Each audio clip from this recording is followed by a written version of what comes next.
My name is Rachel. I am 34 years old and a single mother to my precious 7-year-old daughter Lily. Last weekend, I attended my younger sister Amanda's extravagant wedding at the Bellevue Hotel. I never imagined that my champagne glass would be trembling in my hand as Amanda publicly humiliated me during her speech. The room filled with uncomfortable laughter until her new husband James did something that left everyone speechless. Before I continue this painful but ultimately empowering story, let me know where you are watching from in the comments, and please hit that like and subscribe button if you have ever felt like the black sheep of your family. Growing up in suburban Boston, Amanda and I shared a bedroom with floral wallpaper and matching twin beds. Being 4 years younger, Amanda would follow me everywhere, wearing my hand-me-downs and begging to join my adventures. We were close once, building blanket forts and creating secret languages that only we understood. I still remember braiding her hair before school and teaching her how to ride a bike in our driveway. That connection seems impossibly distant now. Our mother Margaret was always obsessed with appearances. She monitored our weight, our clothing, our friends. Nothing was ever good enough. Especially for me. Our father Thomas retreated into his accounting work, emotionally distant but financially present. He funded our activities but rarely attended them, preferring the predictability of spreadsheets to the messiness of raising daughters. As we grew older, our paths diverged dramatically. I gravitated toward art, photography, and literature. I dyed my hair purple in high school, which Mother called my first major disappointment. Amanda, meanwhile, embraced everything our parents valued. She joined student government, dated the quarterback, maintained perfect grades, and never questioned family expectations. During family dinners, Mother would showcase Amanda like a prized possession. When guests asked about me, she would sigh and say, "I have hope that Rachel will find her way eventually." It was as if my creative pursuits were a phase to outgrow rather than a calling to pursue. I left for college to study photography, determined to build a life beyond their narrow definition of success. Those years were transformative. I found friends who valued my perspective and professors who nurtured my talent. Meanwhile, Amanda followed father into business school, collecting accolades that earned pride-filled phone calls home. During my senior art exhibition, I met Brian. He was tall with kind eyes and paint-stained fingers, visiting from a neighboring art school. We connected instantly over discussions of light and composition. Our relationship blossomed quickly, fueled by shared creativity and dreams of artistic careers. When I became pregnant at 26, Brian initially seemed supportive. We talked about marriage, about raising a creative child. But as my belly grew, his visits diminished. His texts became shorter, his excuses more frequent. By my 7th month, he had disappeared entirely, leaving only a brief note explaining he was not ready for fatherhood. I called my parents, hoping for support despite our differences.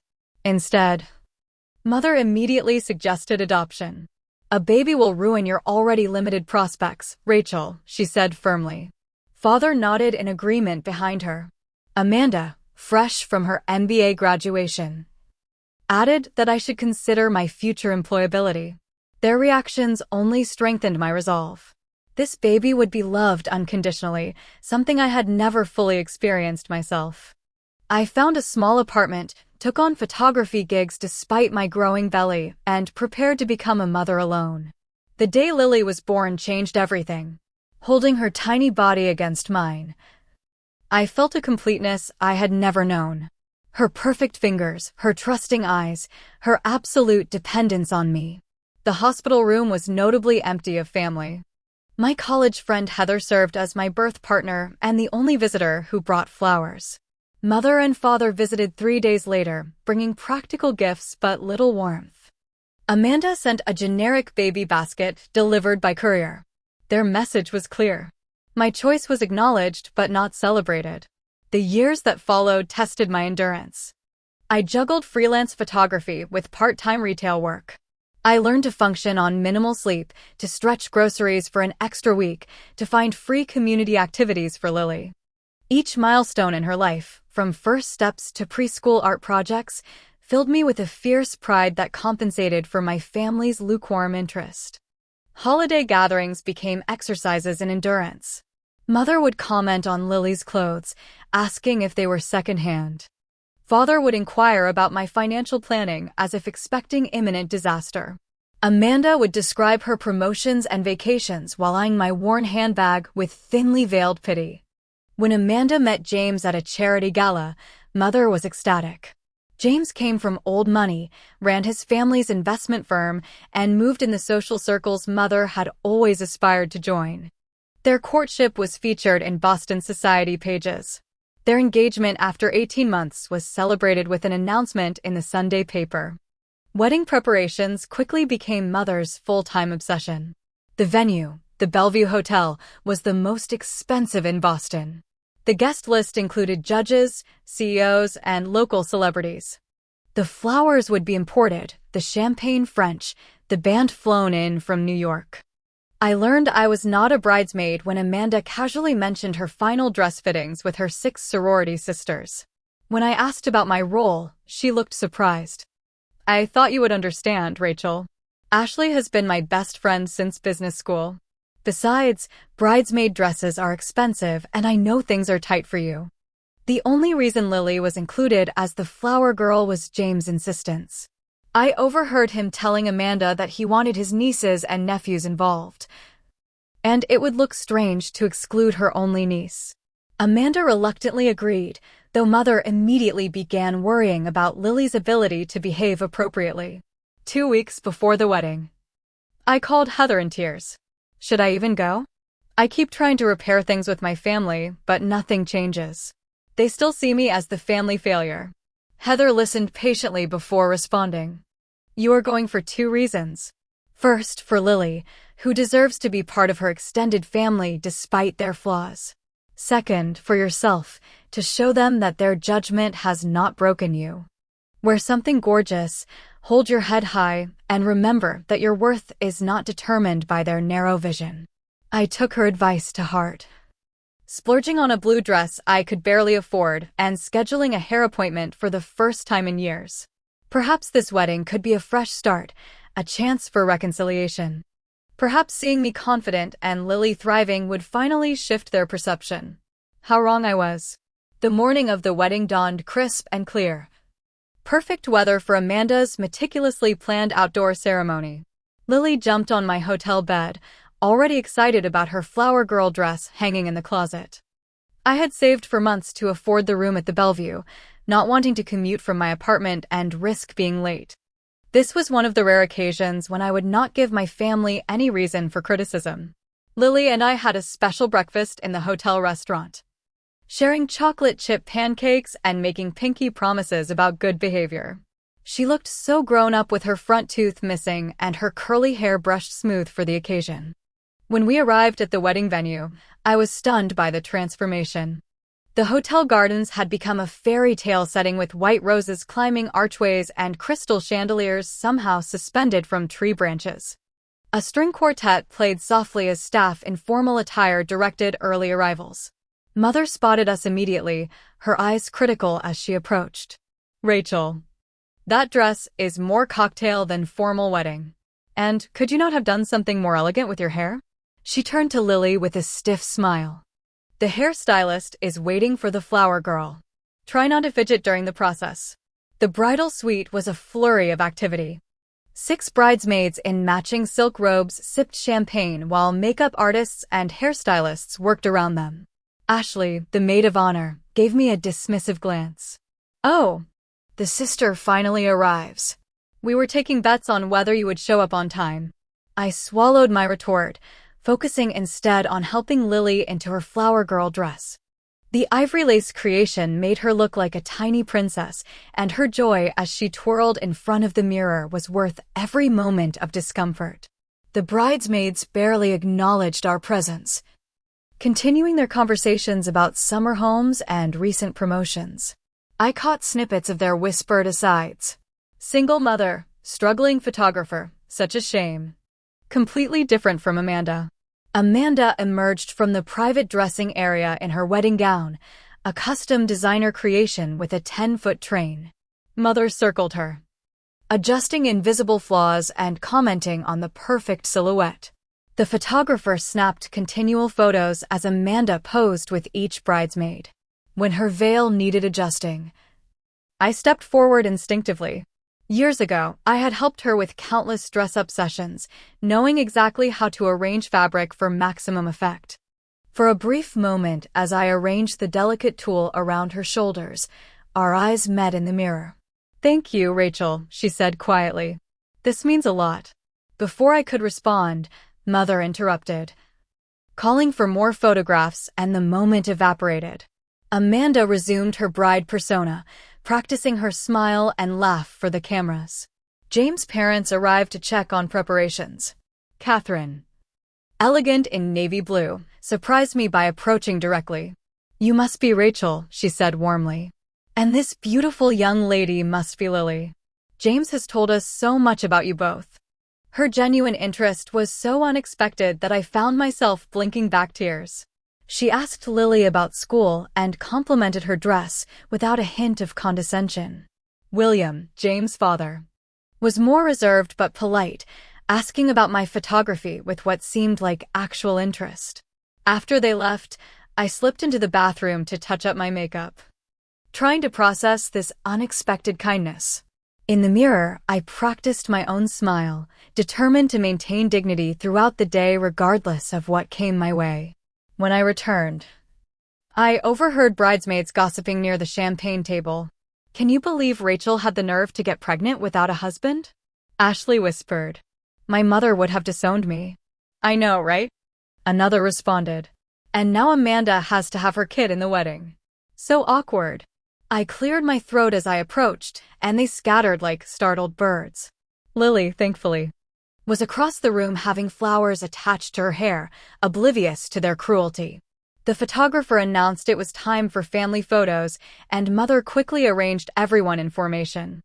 I stood awkwardly to the side until James entered the room and noticed the situation. "Shouldn't the bride be with her sister for some shots?" he asked casually. "The whole family together?" Mother hesitated, then beckoned me forward with obvious reluctance.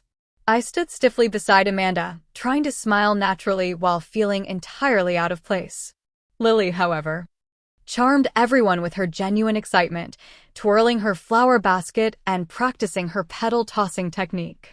Even the photographer seemed enchanted, taking extra shots of her preparations.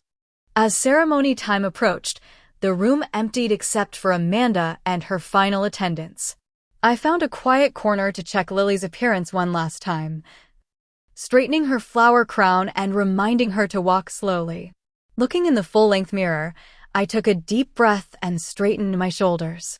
"Whatever happens today," I told myself, "you're here as a complete person. Their approval is not necessary for your happiness." I repeated the mantra silently, preparing for the ceremony ahead. The garden ceremony was breathtaking. 500 white chairs faced an elaborate floral arch where James waited with the minister and groomsmen. Crystal vases filled with roses and baby breath lined the white carpet aisle. The string quartet transitioned to canon in D as the processional began. Each bridesmaid floated down the aisle on the arm of a groomsman, their sage green dresses catching the afternoon light. Ashley, as maid of honor, walked alone with a self-satisfied smile that suggested she was the true star of the procession. Lily performed her flower girl duties perfectly, carefully dropping rose petals in an even pattern just as we had practiced. The guests murmured appreciatively at her serious expression and deliberate steps. I blinked back proud tears as she reached the front and took her designated spot. When Amanda appeared on our father's arm, the guests collectively gasped. Her gown sparkled with thousands of hand-sewn crystals, and her cathedral-length veil billowed dramatically in the light breeze. Father, always uncomfortable with emotional displays, maintained his accountant posture but managed a small smile for the photographers. James' reaction was unexpected in its sincerity. His composed expression melted into visible awe, and I could see tears in his eyes as Amanda approached. This was not the calculated alliance Mother had described in her planning sessions, but a man genuinely moved by the sight of his bride. The minister spoke about commitment and partnership as butterflies occasionally drifted through the floral arrangements, as if coordinated by Mother's exacting standards. When the time came for vows, James spoke first, his voice steady but emotional. "Amanda, you brought light and purpose into my life when I least expected it. I promise to support your dreams, to listen when you speak, to stand beside you in challenges, and to celebrate with you in joy. My heart and home are yours completely." Amanda followed with vows that reflected more of my mother's influence. "James, you represent everything I have worked toward. I promise to be the wife your position deserves, to create a home that impresses your colleagues, and to bring the same dedication to our marriage that I bring to every achievement. We will be the power couple everyone admires." Despite the materialistic undertones, there seemed to be genuine affection in her voice. Perhaps there was more to their relationship than social climbing after all. After the ceremony, guests migrated to the hotel ballroom for cocktail hour. With no specific duties, Lily and I found ourselves at the periphery of the celebration. I sipped champagne while Lily enjoyed an elaborate mocktail created specially for the younger attendees. Aunt Barbara cornered me by the shrimp display. "Still no husband prospects, Rachel? At your age, you really can't afford to be picky." Her breath smelled of gin as she leaned closer.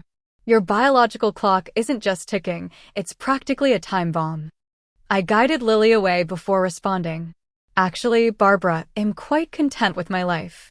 Not everyone needs conventional boxes checked to feel fulfilled." Uncle George was equally tactless, clapping my shoulder while examining Lily as if she were a curious specimen.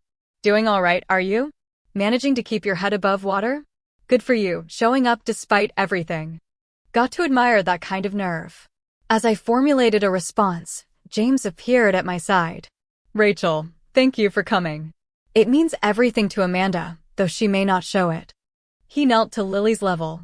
"And thank you, Miss Lily, for being the best flower girl in the history of weddings." Lily beamed at the attention, showing him her special flower girl bracelet. James responded with genuine interest, asking questions about her favorite part of the ceremony. As they chatted, he mentioned to me, "I made sure the kitchen prepared a special kids' meal for Lily with all the fun stuff. Chicken fingers, mac and cheese, the works." This thoughtfulness from a relative stranger contrasted sharply with my own family's indifference. Before moving on to greet other guests, James added, "I hope we can all get together more often after the honeymoon. Family should be close."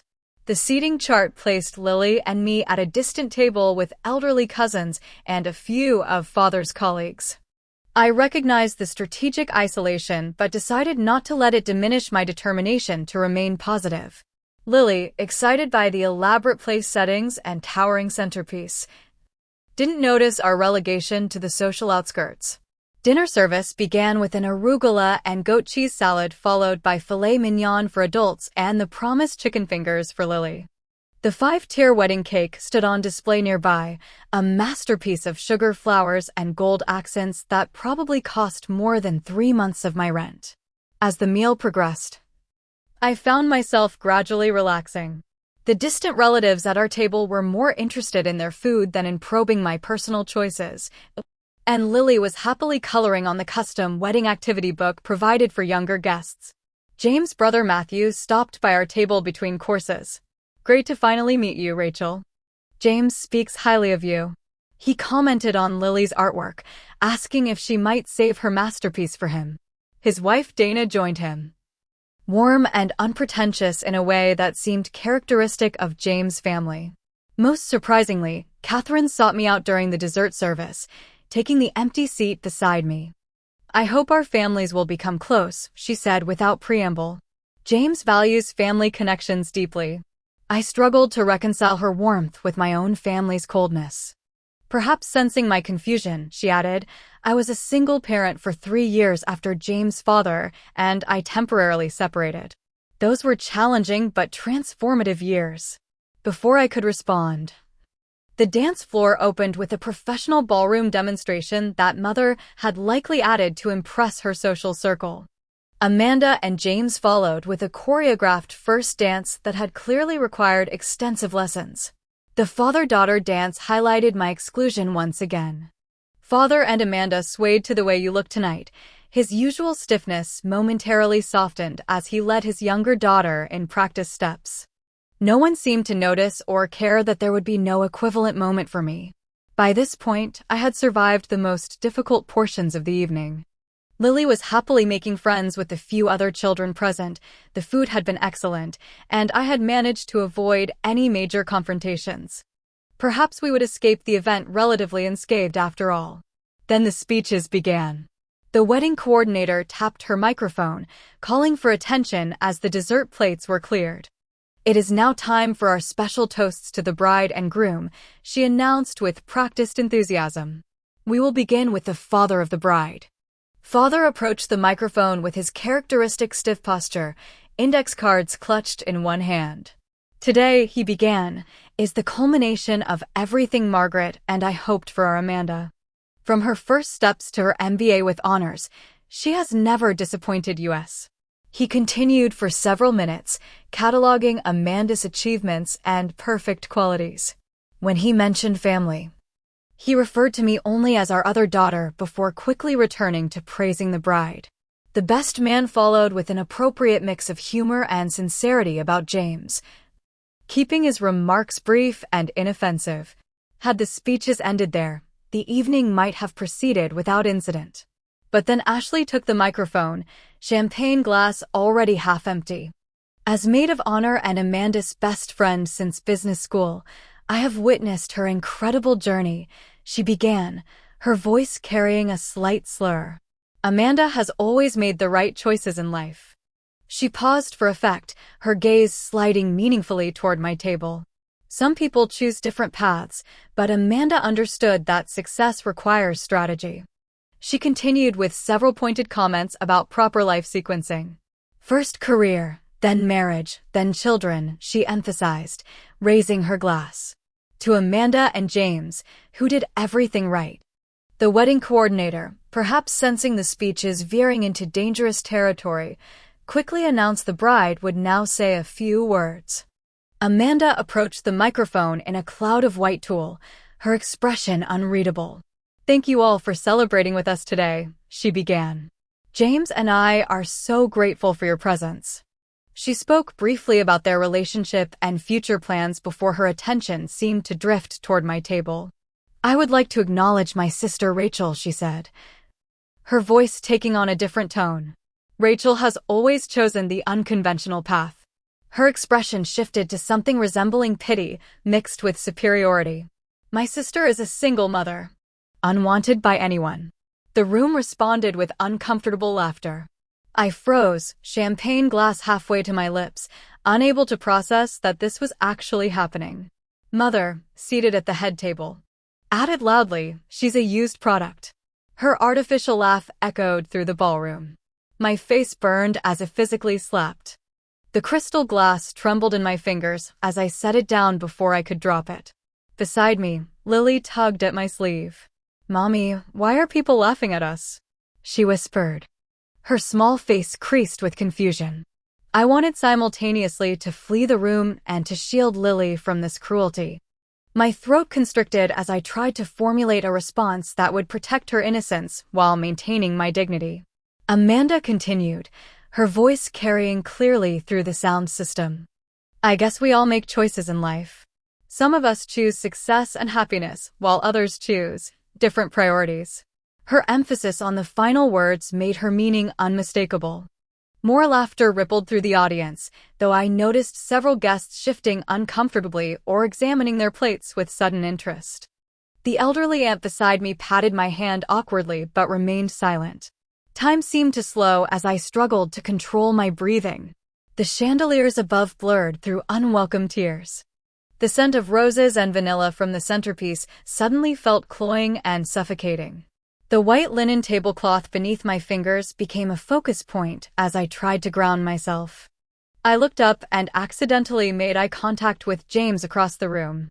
His expression transitioned from shock to something harder to read. His jaw tightened visibly as Amanda launched into another anecdote at my expense, something about my artistic aspirations being as unsuccessful as my personal life. Every childhood slight, every family dinner criticism, every holiday dismissal crystallized in this moment of public humiliation. The room felt simultaneously too large and too small, the air too thick to breathe properly. My carefully applied makeup felt like a mask, my dress armor that had failed to protect me.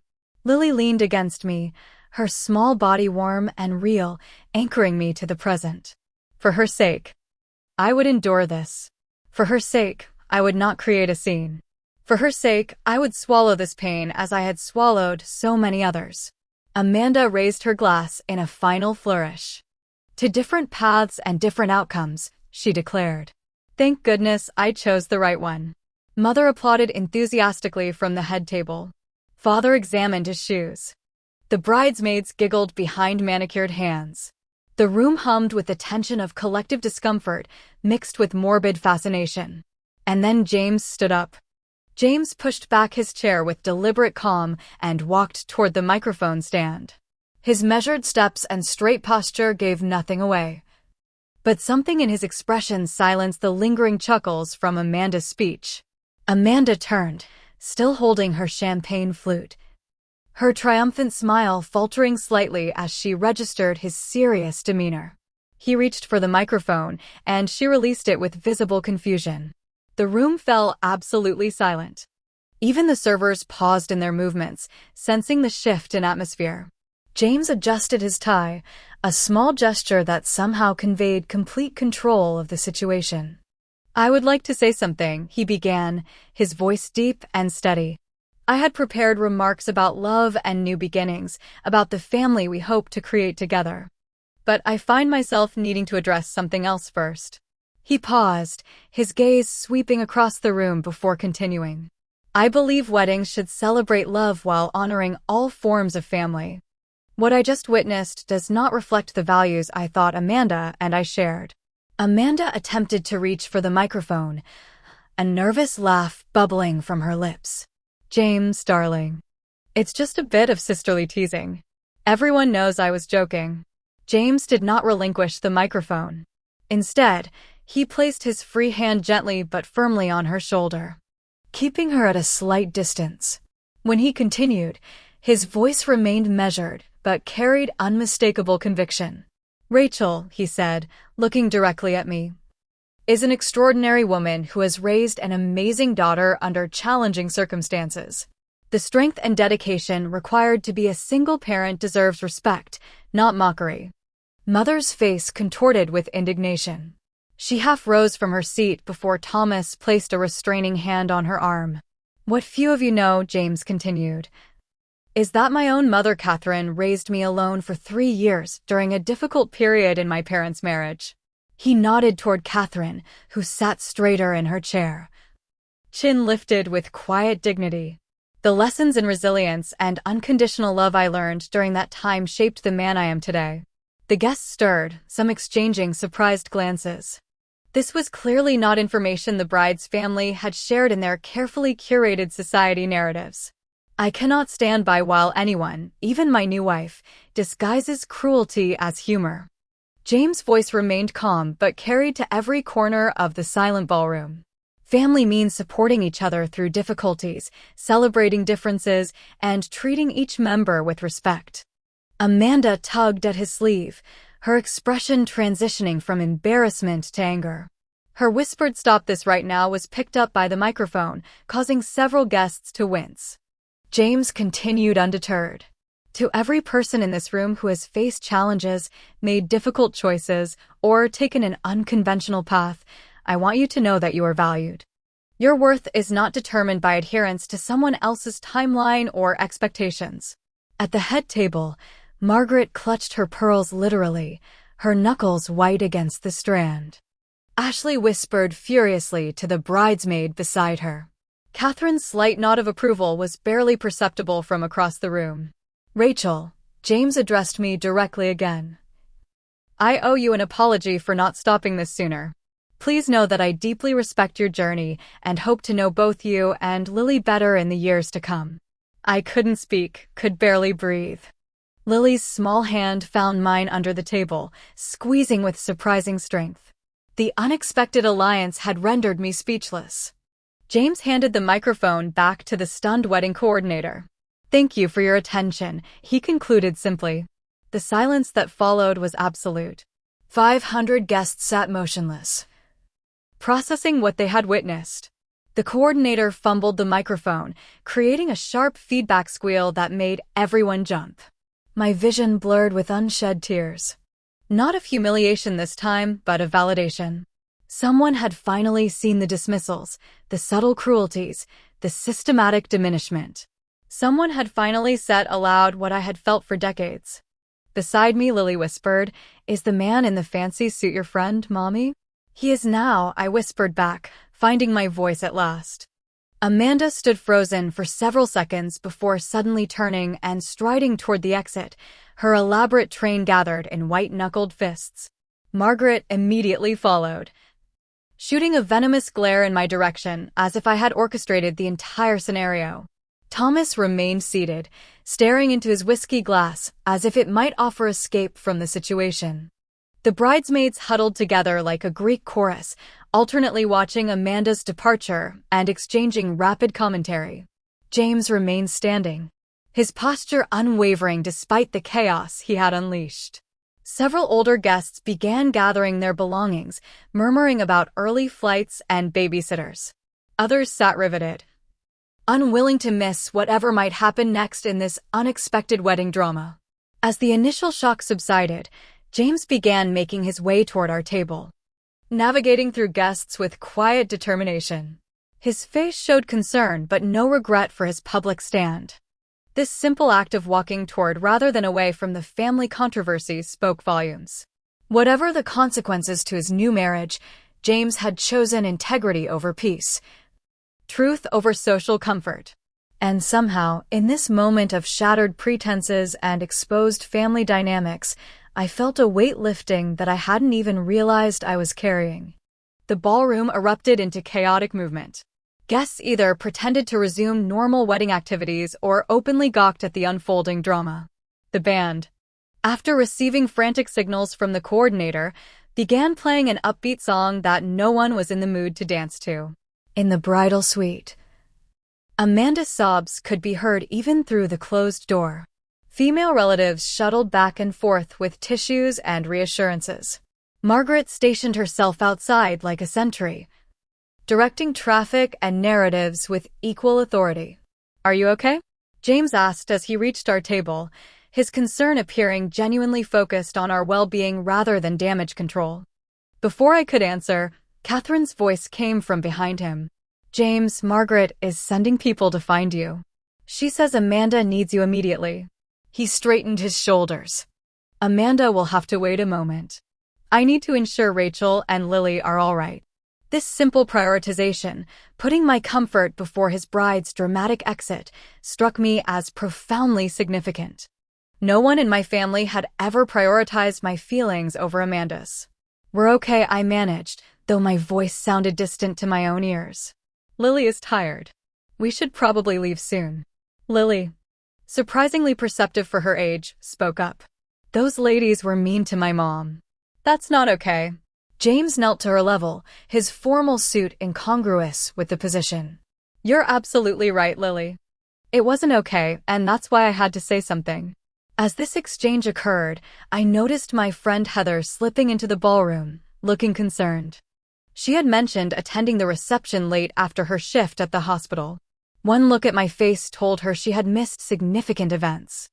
I gave her an abbreviated explanation as she joined our group. Heather, always my fiercest defender, immediately switched to protective mode. "We should go. I have my car outside." Before we could gather our belongings, Ashley approached, her maid of honor duties apparently extended to crisis management. "Amanda wants to speak with Rachel. Privately. Now." Her tone made it clear this was not a request, but a command. My instinct was to refuse, to protect myself from further emotional battering. But some combination of ingrained family compliance and genuine curiosity about what Amanda could possibly have to say made me nod. "I'll stay with Lily," Heather offered immediately. "Take your time." I followed Ashley down a corridor to a small sitting room where Amanda waited. Her makeup was smeared despite careful blotting, and her elaborate updo had begun to collapse on one side. She looked simultaneously furious and devastated. "Happy now?" she demanded the moment the door closed behind us. "You always find a way to make everything about you." The accusation was so outrageous that I actually laughed, a short, incredulous sound. "Are you serious? You publicly humiliated me in front of 500 people and somehow am making it about me?" "You know what I mean," she snapped. "James just ruined our wedding because of you." I took a deep breath, determined to maintain control. "Amanda, I did nothing to encourage James to speak up." I was sitting quietly at my assigned table in the back of the room. "If our relationship is damaged, that's between you two." She paced the small room, her dress rustling aggressively. "You don't understand what it's like being your sister," she said unexpectedly, her voice cracking. "Do you know how exhausting it is being the good one all the time?" I stared at her, genuinely confused by this turn. "The good one? You got everything. The praise, the support, the opportunities. What are you talking about?" Amanda stopped pacing, her expression shifting to something more vulnerable than I'd seen in years. "Everyone always thought you were so interesting, so authentic. I was just the boring rule follower. Dad actually listens when you talk about your photography. When I talk about finance, his eyes glaze over." This revelation stunned me into momentary silence. My entire life, I believed Amanda had everything I lacked: family approval, financial security, confidence in her place in the world. Before I could formulate a response, the door burst open and Mother entered, her designer dress somehow unwrinkled despite the emotional tornado she had been navigating. "There you are," she declared, eyes narrowing at me. "Haven't you done enough damage for one evening, Rachel?" "I didn't do anything," I replied evenly. Amanda mocked me from the microphone, not the other way around. Mother waved this away as if swatting a minor irritation. It was harmless wedding humor. "You always were too sensitive. Now James is threatening to leave the reception if Amanda doesn't apologize to you. Ridiculous. After all we've spent on this wedding." The door opened again, admitting Father, his discomfort at emotional confrontation evident in every line of his body. "Ladies," he began tentatively, "perhaps we could discuss this later, after guests have departed." "There's nothing to discuss," Mother declared. "Rachel will tell James she wasn't offended, Amanda will return to her reception, and we will salvage what remains of this evening." The assumption that I would participate in this facade ignited something in me, something that had been building for 34 years of dismissals and diminishment. "No," I said simply. 3 faces turned to me with identical expressions of shock. "Excuse me?" Mother demanded. I said no. I won't pretend I wasn't hurt by Amanda's speech or your comment. I won't lie to make this easier for any of you. What happened out there was cruel, and for once, someone besides me recognized it. The door opened once more, revealing James. His determined expression suggested he had been searching for this exact gathering. "Rachel, your friend is looking for you. Lily is getting tired." His presence silenced everyone momentarily. Amanda recovered first, moving to his side and touching his arm possessively. "James, darling, this is a family matter. We need privacy." He didn't budge. "If you're discussing what happened during the speeches, then it involves me too. I meant what I said out there." Amanda's expression hardened. "You embarrass me in front of everyone I know. If you don't fix this right now, James." "Fix what exactly?" He interrupted, his tone gentle but firm. "Should I tell everyone I didn't mean what I said? That mocking a single mother is acceptable behavior? I can't do that, Amanda." Mother stepped forward, assuming her most authoritative stance. "Young man, you need to consider your position carefully. This is your wedding day. Surely you don't want it remembered for a family squabble rather than your commitment to Amanda." James met her gaze steadily. "Mrs. Spencer, I would rather my wedding be remembered for standing up for what's right than for allowing cruelty to go unchallenged." The door opened yet again, revealing Lily, her flower girl crown askew and her small face pinched with concern. "Mommy, why is everyone yelling?" The sight of her innocent confusion crystallized everything for me. This toxic pattern had continued for decades because I had permitted it to. By accepting their treatment as something I deserved, I had allowed it to persist. But I would not allow Lily to grow up thinking this was what family meant. "We're leaving," I said decisively, moving to take her hand. "Thank you for including us in your wedding, Amanda. I wish you and James happiness." As I turned to leave, Catherine appeared in the doorway. When she saw the assembled family tableau, she assessed the situation with remarkable speed. "Let me help you gather your things, Rachel," she offered, effectively aligning herself with me rather than the bride. "Thank you," I replied, grateful for this unexpected ally. As we left the room, I heard Amanda's ultimatum behind us. "James, if you don't come back to the reception right now and fix this, you can forget about the honeymoon."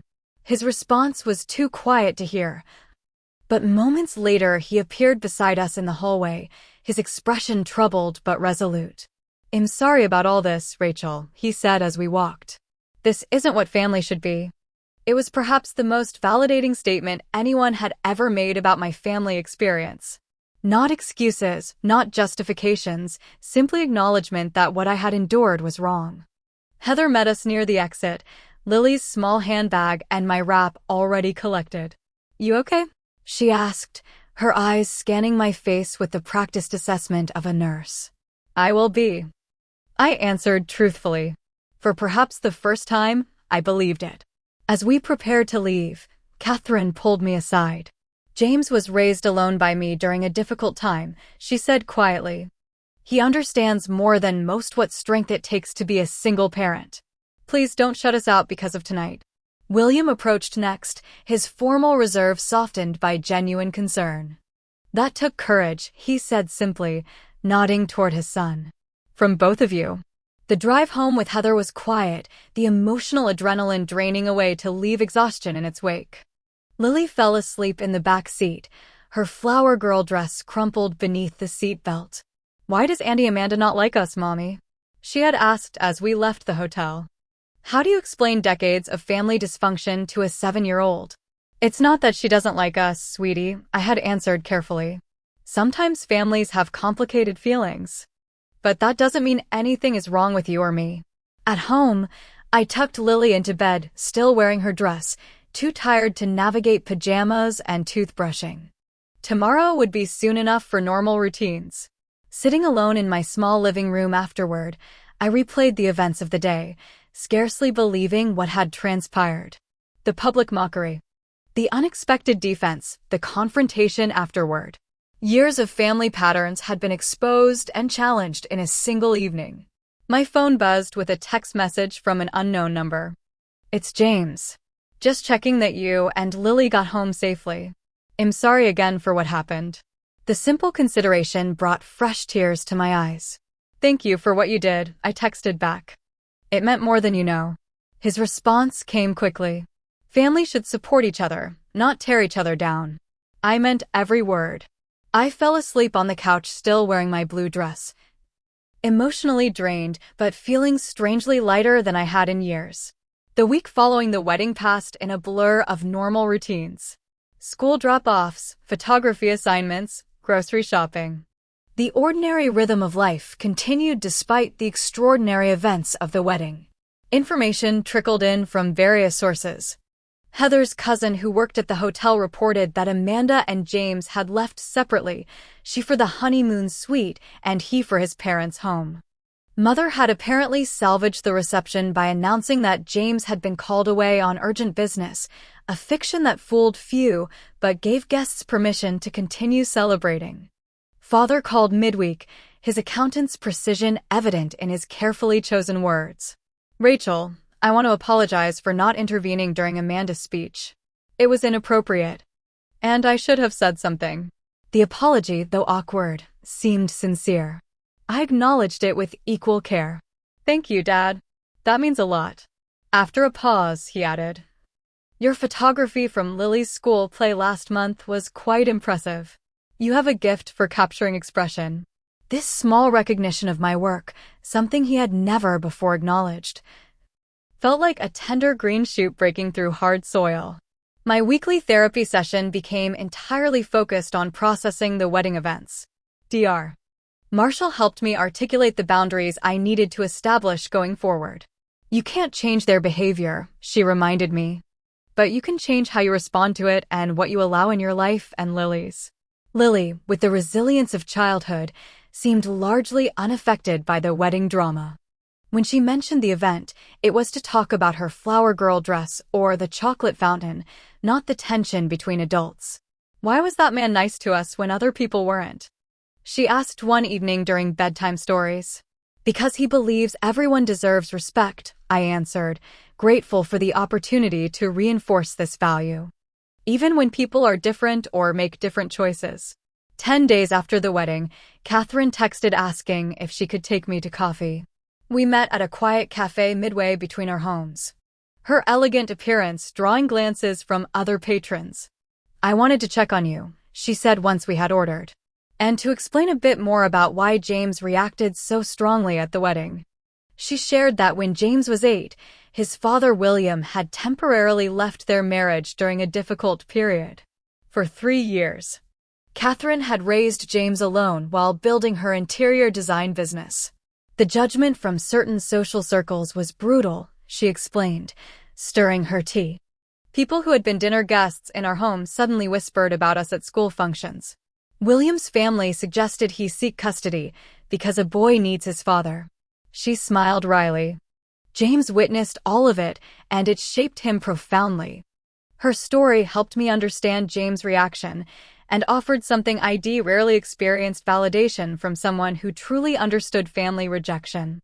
People assume single motherhood is always the result of poor choices, I said, voicing a frustration I'd rarely articulated. They never consider that sometimes it's the most responsible choice available. Catherine nodded. Choosing to raise a child alone rather than in a toxic relationship demonstrates tremendous courage. James saw that immediately in you.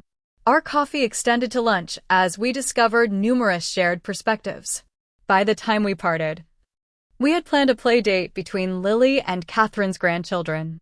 2 weeks later, James' brother Matthew and his wife Dana invited Lily and me to join them for an impromptu picnic.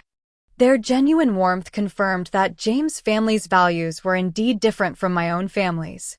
During the picnic, Matthew mentioned that James and Amanda were attending marriage counseling.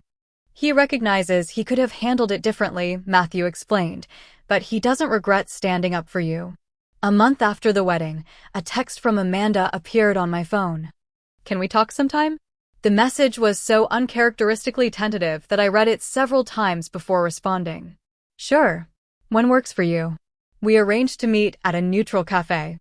Amanda arrived looking less polished than usual, her designer clothes replaced by simple jeans and a sweater, her face bare of makeup. Thanks for coming, she began awkwardly. I know I don't deserve your time after what happened. I waited, allowing her to continue without immediately offering absolution. I'm sorry, Rachel, she said finally. What I said at the wedding was cruel and untrue. I've been seeing a therapist since then, trying to understand why I treat you the way I do.